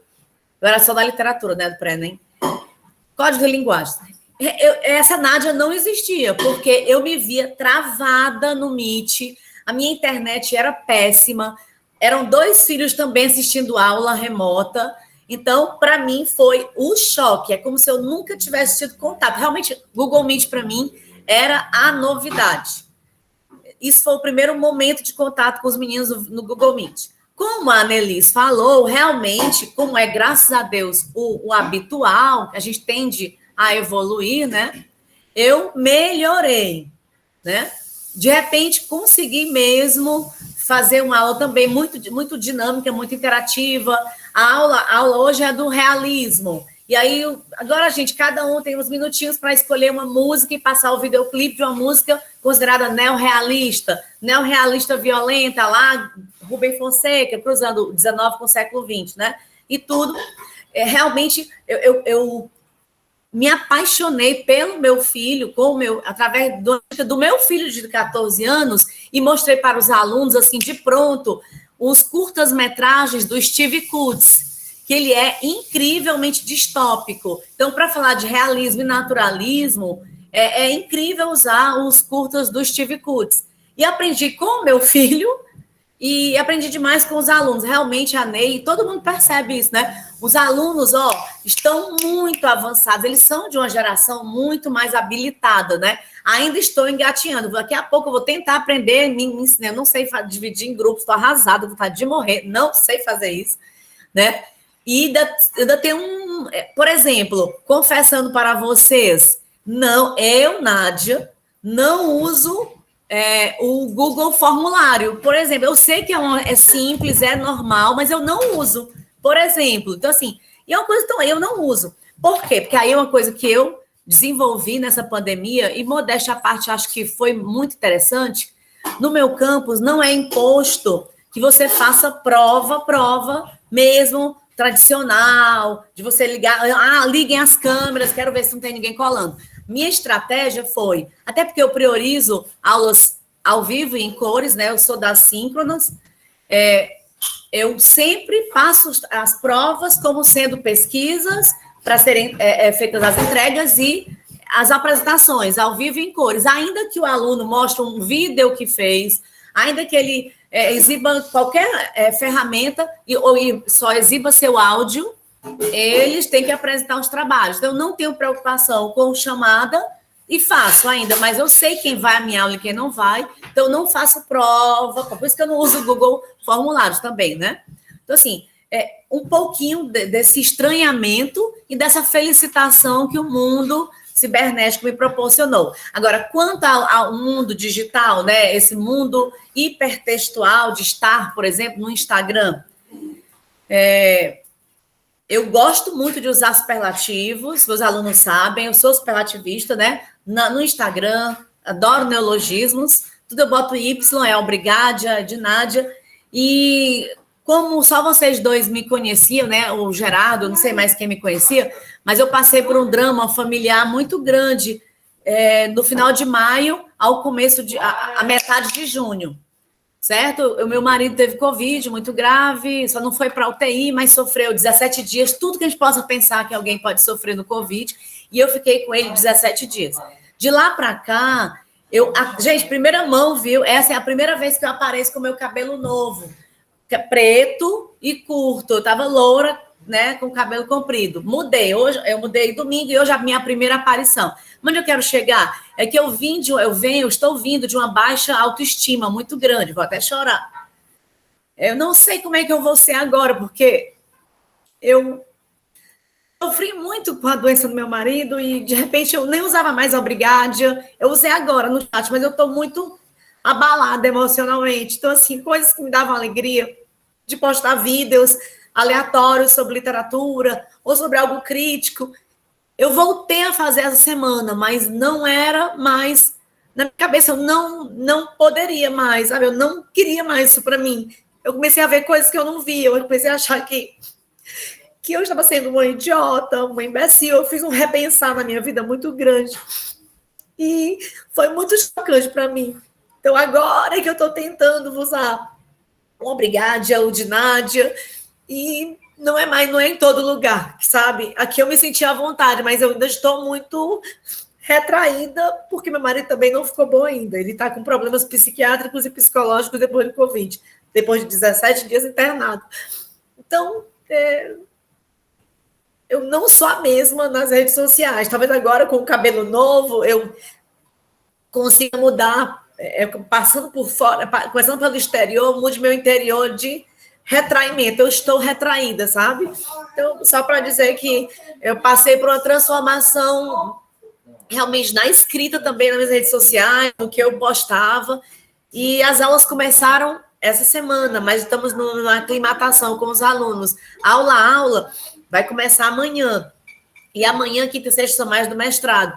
Até no mestrado, e eu agradeço demais ao UFC, todo mundo foi muito bom comigo, meus amigos, professores, o Leite, todo mundo foi muito condescendente com a minha dor, né, com o meu quase luto, né, mas, então, só para dizer que eu adorei ter estado com vocês hoje, viu, professor, muito obrigada, Anê, muito obrigada, vocês todos, obrigada, viu, mas, desculpe o desabafo, é porque talvez eu esteja muito represada enfim, desse tempo todo que eu passei em hospital, direto com o meu marido, e fiquei longe das redes sociais, sabe?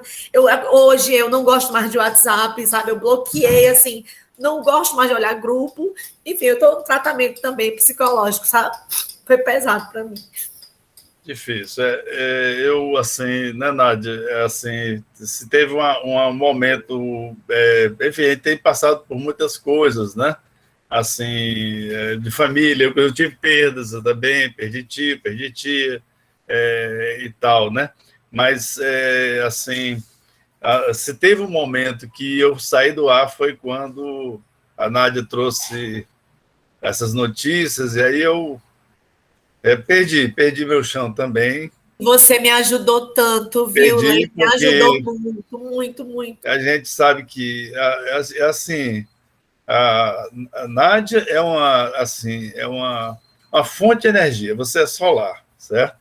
Você é uma fonte de energia, você realmente aqui tem toda uma luz e tal, e eu digo, não é possível, né, que ela passe por uma situação dessas, né? Quer dizer, a gente sente que nós temos, eu imagino a turma e tal, e as redes e tal, mas tudo se desenvolve a partir de uma chama, né? Que tem que estar muito bem ajustado interiormente, né? Mas eu vi, Nádia, em tudo isso, assim, uma grandeza sua e tal. Eu só me lembro que quando assim, ainda teve aqueles contatos iniciais, aí quando a Nádia passou uma semana, eu digo, meu Deus do céu, ela passou uma semana sem falar. Aí eu comecei a ficar um pouco... fiquei no estado de tensão, aqui o tempo todo, né, esperando. Daqui a pouco ela foi dando ali um sinal e tal, mas não é uma coisa fácil, né, Nádia? Mas você, enfim, é fortíssima, né? Eu digo esse superlativo assim, né, que é o seu jeito, você seja sempre intensa, você está superando, vai superar, né? O seu marido aí, ele está tendo o apoio que é necessário, né? Essa aí, não é fácil, viu? Entrar numa situação dessa e sair do mesmo jeito, né? Sair bem, sair montado, bacaninha, não existe isso, né? Sabe?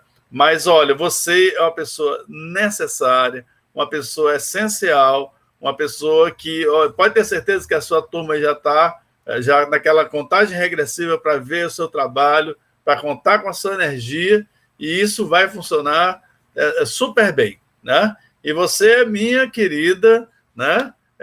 Orientanda, você, enfim, não pode, né? Nós vamos em frente, nós vamos ali, nós estamos falando sobre uma mulher também muito valorosa, não?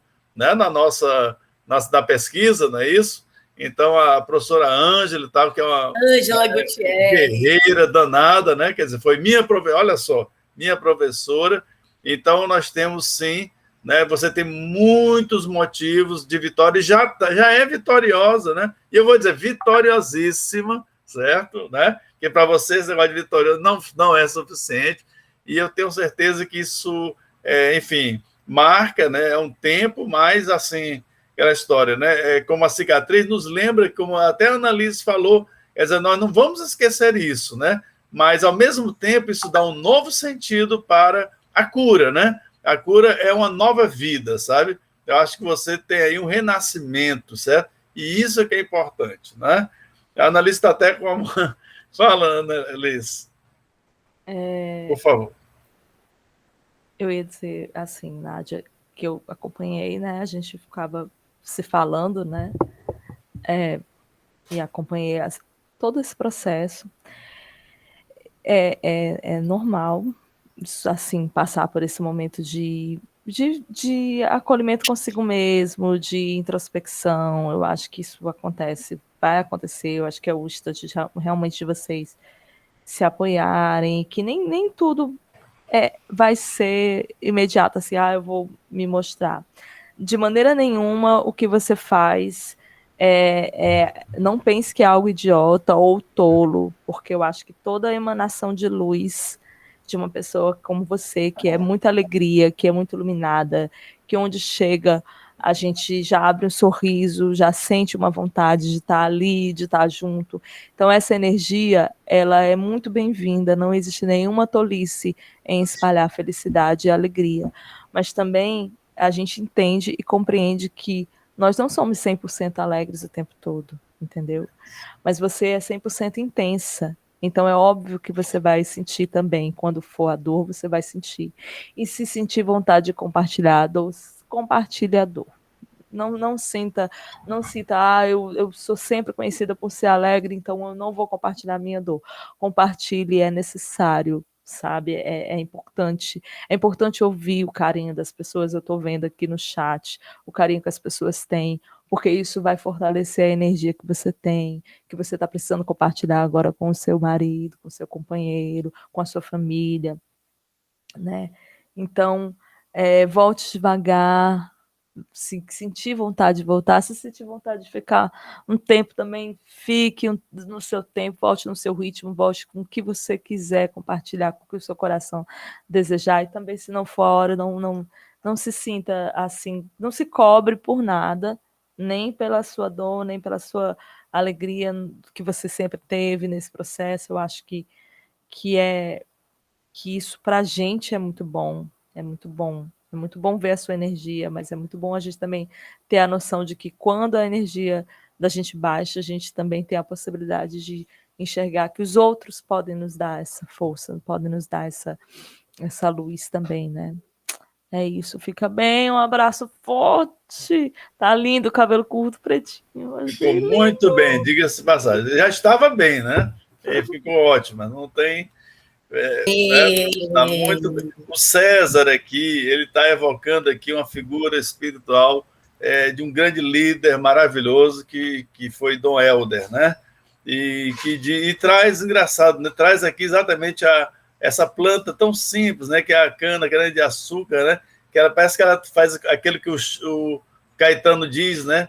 Que transforma, né? Tem uma química de uma transformação, e diz, né, que há pessoas, né, que são como a cana, né? Mesmo postos sob pressão e colocadas nas moendas, só sabe oferecer doçura. Sua energia é muito doce e cativante, professora. O César, né, mostrando aqui assim, representando nessa turma maravilhosa. É maravilhoso estar aqui com essa turma. Eu digo aqui, não existe mais aqui a ideia de... Eu falei aqui, olha, no jeito nós não estamos em sala de aula, não. Isso aqui é reunião de professores e professoras. Nós estamos reunião de planejamento. Acabou esse negócio de aula, não contem mais comigo para aula, porque vocês agora estão já, né, enfim, o meu objetivo é botar vocês para fora da universidade. Né? E olha, o César escreveu tão lindo, e a Rafaela também. Olha, Leite. Eu vou morrer aqui de verter lágrimas. Gente, olha, o chat mais lindo do mundo, a manhã mais importante para mim. Obrigada por tudo. Obrigada, Nelis, pelas suas palavras, pela amizade, pela gentileza.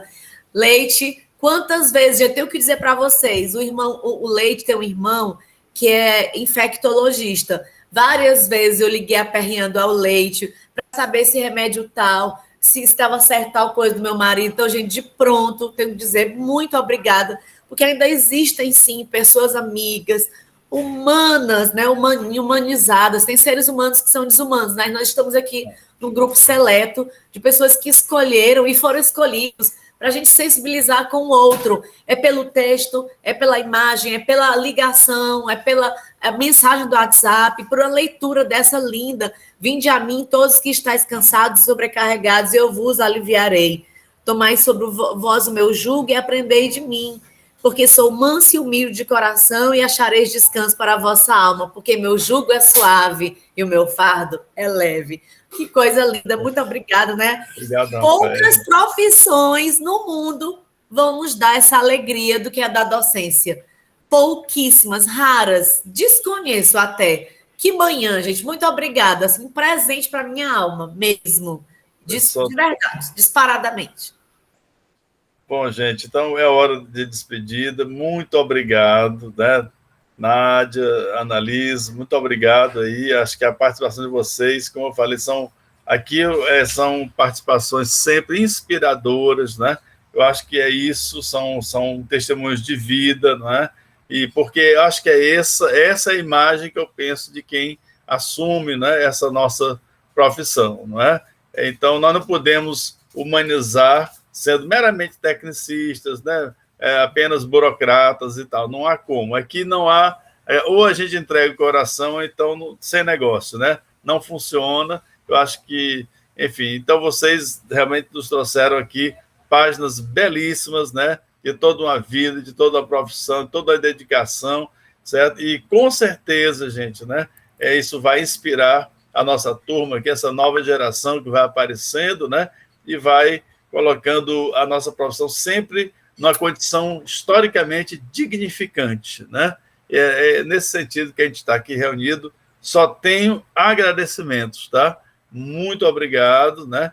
E assim, brevemente nós vamos disponibilizar também, né, mais esse vídeo para até guardar de lembrança ou para o estudo, né, para reflexão. Então, muito obrigado, né? Eu vou aqui já partir, não sei se eu acho que últimas palavras, então dá um tchauzinho, né, gente, né? Então, 12:02, hein? Eita. Chamado meio-dia, panela do fogo e barriga vazia. Então, felicidade. Obrigada, muito obrigado. Tchau, gente. gente. Tchau, muito obrigada. Me sigam no Instagram, @nadia.com. Igual a gente no Instagram. Isso. @Annalise Borges. Pode escrever. Dá para escrever no chat? Aí dá. Pronto, que aí vai ficar na gravação também. Eu vou seguir de volta, hein? Nós seguimos de volta. Não, a gente já segue há 1 milhão de anos. Pois, ó, gente, eu sigo todo mundo de volta. Um beijo bem grandão. Obrigada, professor Leite. Nos convide sempre. Opa, maravilhoso. Então, obrigada, eu vou sair do modo de gravação, tá? Muito agradecido. Muito obrigado e até o próximo. E eu vou postar, né, aqui a nossa aula. A foto para não postar nas redes sociais. Sim. Então, se puderem ligar. Eu já bati 1 milhão de fotos, mas... eu já bati... sorriso. Muito bem. Olha aí. Gente, tá muito bem. Muitíssimo obrigada por esse momento.